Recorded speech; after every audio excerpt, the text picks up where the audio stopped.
गुरु चरणों च विराजमान गुरु रूप रखे साध संगत जीओ। वाहिगुरु जी का खालसा वाहिगुरु जी की फतेह। सुखां दी मणी सुखमनी साहिब जिसकी विचार व्याख्या करन दा आपां नूं माड़ा जा यतन कर रहे हैं। गुरु चरणों विच अरदासां जोड़ियां बेनतियां करते हुए गुरु आप रहमत करके आप कृपा करके आप तरस खाके इस पावन बाणी अमृतमय बाणी की कोई कणी साडे दे घरां विच वसा देवे। किसी आस ते विश्वास दे नाल पंजवीं अष्टपदी दी 7वीं पौड़ी की विचार करांगे आपां मिल के। वाहिगुरू आप रहमत करन। गुरबख्श फरमान करते हैं रहत अवर कच अवर कमावत मन नहीं प्रीत मुखै गंडलावत जानन हार प्रभु परवीन बाहर पेख न काहू और उपदेशे आप न करे आवत जावत जन्मे मरे जिसके अंतर बसे निरंकार तिसकी सीख करे संसार जो तुम पाने तिन प्रभ जाता नानक उंजन चरण पराता। जो तुम पाने तिन प्रभ जाता नानक उंजन चरण पराता। ਜਿਹੜੇ ਉਸ ਨੂੰ ਪਾ ਜਾਂਦੇ ਹਨ ਚੰਗੇ ਲੱਗਦੇ ਹਨ ਜਿਸ ਤੇ ਉਹ ਟੁੱਟ ਪੈਂਦਾ ਹੈ ਉਸ ਨੂੰ ਕੀ ਕਰਦਾ ਹੈ ਫਿਰ ਆਪਣੇ ਦਰੋਂ ਘਰੋਂ ਸਭ ਤੋਂ ਉੱਚੀ ਜਿਹੜੀ ਦਾਤ ਹੈ ਨਾ ਨਾਮ ਦੀ ਦਾਤ ਬਖਸ਼ ਦਿੰਦਾ ਹੈ ਆਪਣੇ ਚਰਨਾਂ ਦੀ ਪ੍ਰੀਤ ਬਖਸ਼ ਦਿੰਦਾ ਹੈ। ਟੁੱਟਦੇ ਨਾ ਰੱਬ ਜੀ ਤੇ ਇੱਕ ਭਗਤ ਨੇ ਵੀ ਸਵਾਲ ਕੀਤਾ ਸੀ ਰੱਬ ਜੀ ਨੂੰ ਜਿਸ ਭਗਤ ਤੇ ਟੁੱਟਦੇ ਹੋ अत प्रसन्न होंदे हो जिस ते उसनूं दिंदे की हो ते रब जी ने पता की जवाब दिता सी उन्हां नूं होर बिरतियां तो तोड़ के पाओ सारी इच्छावां तो मुक्त करके फिर की दे दिंदा अपने चरणां दी प्रीत बख्श दिंदा ते ओह भगत फिर कहंदा है कि चंगे टुटदे हो भगतां दे इच्छावां तो ही मुक्त कर दिंदे हो ओह भी कोई जीना होया।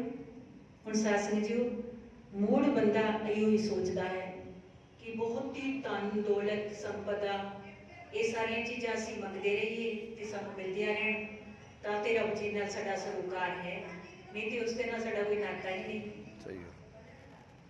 पर असल विच जेकर विचार करिए ये मन जे बह के विचार करिए एक एक श्वास नाल उसका शुक्र हजार करिए सच्चे अर्थां दे विच जेकर गहराई दे नाल सोचीए तो परमात्मा सचमुच जिस ते टुरदा है उसनूं सब तो सर्वोत्तम दान सब तो उच्चा धन जिहड़ा नाल ही जांदा है वो बख्श दिंदा है ते दुनियावी इच्छावां तो मुक्त कर दिंदा है क्योंकि इच्छावां दा दायरा जिन्ना वड्डा उतना बंदा दुखी क्योंकि कदे इच्छावां ने पूरा तो होना ही नहीं।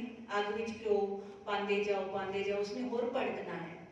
इसी तरह जिन्नियां साडी इच्छावां वधियां जांदियां ने उतने उतने असीं रब जी तो दूर होंदे जांदे हां। गुरु पातशाह गुरबाणी के अंदर इस पावन पौड़ी के अंदर ये संकेत कर रहे हैं जिन्ने तक बंदे की करनी ते कथनी एक नहीं है उन्ने तक बात पढ़नी ही नहीं है तो उस रब जी अगे सियाणपां ते चतराइयां ते चलनियां ही नहीं। असीं बाहरों दिखाते रहिए ते अंदरों कुछ होर होइए हो सकता है लोगों को कुछ समय लिए परचा लीए परमा लईए पर उस रब जी तो थोड़ी ओला हो सकता है कोई पर्दा हो सकता है। वो तो बड़ा चतुर है बड़ा सुजान है तो सब कुछ जानता है तो कट कटदी जानन वाला है भले बुरे की पीर नूं पहचानन वाला है। साडे अंदर की चलता है साडी सोच की कह रही है असीं किस तो की करवा रहे हैं वो सारे का लेखा जोखा जानता है तो सब का लेखा जोखा साडे सिर भुगताना भी है उसने। इसलिए गुरु पातशाह समझाना करते हैं रहत अवर कच अवर कमावत कहते बाहरों तेरा वेशभूषा जो तेरी जो दिख रहा है दिस है तेरी वो होर कुछ है अंदरों तो कुछ होर है। जिसका अंदर ते बाहर एक हो जावे ना वो ते संत हो जाता है। और साथ संगत जो बुरा बंदा है वो बाहरों जो है अंदरों भी वही है ते गल ठीक है उसके अपने कर्मां दा सिलसिला है लेखा जोखा है। बाहरों इन्ना मिठबोलड़ा होवे अंदर जहर होवे भरी हुई ते फिर सासन जो निबेड़ा ते अंदर की चल रहा है उसका भी होना है बाहर की कर रहे हैं उसका तो होना ही है। वो तो दुनिया को भी पता लग जाता है कानून भी इत्थे आंदा है पर अंदर की चल रहा है वो तो रब जी जानते हैं।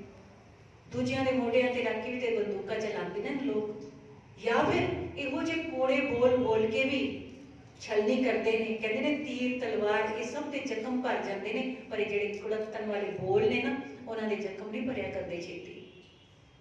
ਹੁਣ ਸਾਸਨ ਜੀ ਬਾਹਰੋਂ ਜੋ ਹਾਂ ਅੰਦਰੋਂ ਵੀ ਉਹੀ ਹੋਈਏ ਤਾਂ ਉਸ ਮਾਲਕ ਦੇ ਦਰ ਤੇ ਪ੍ਰਵਾਨ ਹੋ ਜਾਵਾਂਗੇ।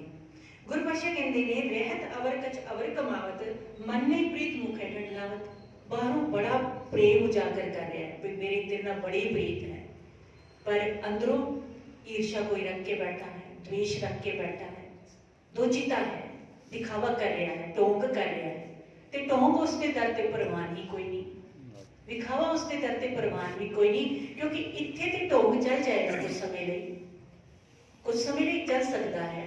कई बहुत टोंगी होंगे ने, बहुत दिखावा कर सकते हैं, ते कई बार समझ भी नहीं आती, बड़े समय तक समझ नहीं आती अंदर बंदा किस तरह का है, नहीं समझ आती। पर उस मालक तो किवें छिपावेगा। गुरु पातशाह कहते जानन हर प्रभु परवीन, वो मालक जिहड़ा वाहिगुरु है ना, स्वामी परमात्मा, उसको जिस भी नाना चित बड़ा परवीन है, बड़ा ही चतुर है, बहुत ही सुजान है, बहुत ही समझदार है। उसकी समझ दे के तो तेरी कोई ये चलाकियां दी पेश थोड़ी जाएगी। इसलिए गुरु पातशाह ने, गुरु नानक पातशाह ने जपजी साहब के विच भी फैसला करता, सहज सियाणपा लख होए तां इक ना चले ना। हजारां तेरे कोल सियाणपा होण, सहज के हजारां हजारां तेरे पास सियाणपा होण, चतुराइयां होण, एक नाल नहीं जाने, क्योंकि उत्थे ये चलाकियां चल नहीं ना सकदियां। सहज सियाणपा लख होए तां इक ना चले नाल। ते कबीर जी भी कहते हैं क्या जप क्या तप क्या व्रत पूजा जाके निते भाव है दूजा। अंदर कुछ और चल रहा है ते वो बाहरों तो जिन्ने मर्जी तपस्या कर ले, जप कर ले, तप कर ले, 10-10 वारी हाजरियां भर ले, गुरु दर ते आके मंदिर जाके जिथे मर्जी जड़ल जड़ल जिसका धर्म इष्ट है, उसके नाल कुछ नहीं होने वाला, कुछ सबरन वाला नहीं है। सिंबल रुख का उदाहरण दे के भी गुरु पातशाह कहते हैं सिंबल का पेड़ है, सेमल का पेड़ है, वो बड़ा विशाल है, घना है, फल लगते हैं, फुल लगते हैं, पत्ते भी ने, सारा कुछ है, पर असल विच ना फल काम देने, ना फुल काम देने, ना पत्ते भी उसके काम दे नहीं है, किसी काम नहीं आते। हुण सासंग जो जेड़ा आस करके आया उसको पंछी भाई इतना विशाल है, फल ने, फुल ने, पत्ते सब कुछ है, पर कम तो कुछ भी नहीं आ रहा, निराश होकर किथे जावे। और सासंग जो फिर गुरु पातशाह कहते हैं हुण दिखावे ले खीरलियां तो कभी समझा देते हैं, अपराधी धोना ने मैं जो हंता मिल गाए, शीश निवाए क्या थी जरी दे कसुते जाए।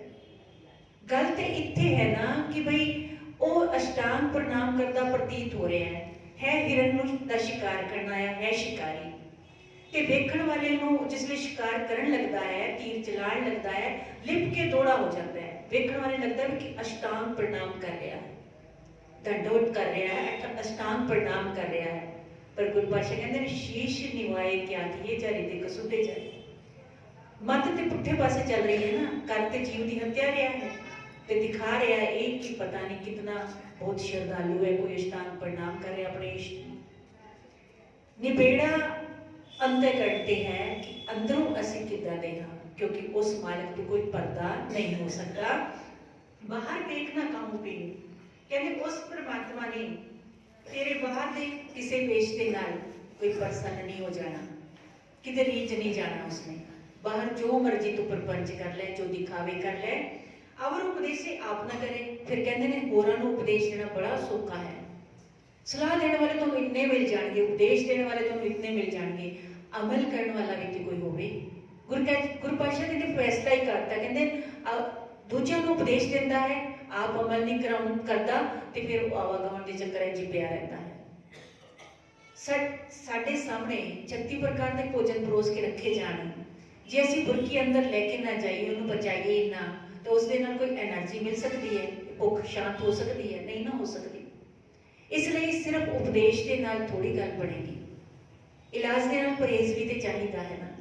कहते अवर उपदेश से आप ना करे, आवत जावत जन्मे मरे। फिर वो आवागमन के चक्कर च पिया रहता है, जो होरां नूं उपदेश देता है, क्या ना सियाणे पर उपदेश कुशल बहुत तेरे, दूजिਆਂ ਨੂੰ उपदेश देने बड़े कुशल, बड़े दिखण के भी इतने सियाणे सूझवान, पर आप अमल करने की गल आवे तो किधरे भी नहीं, उत्थे जीरो। तो सत्संग जी गुरु पातशाह समझाते हैं वो आवागमन के चक्कर च फसे रहते हैं, जिसके अंदर बसे निरंकार, जिस हृदय घर विच वो वाहिगुरु जी आप वस जाते हैं। वो परमात्मा आप वस जाता है।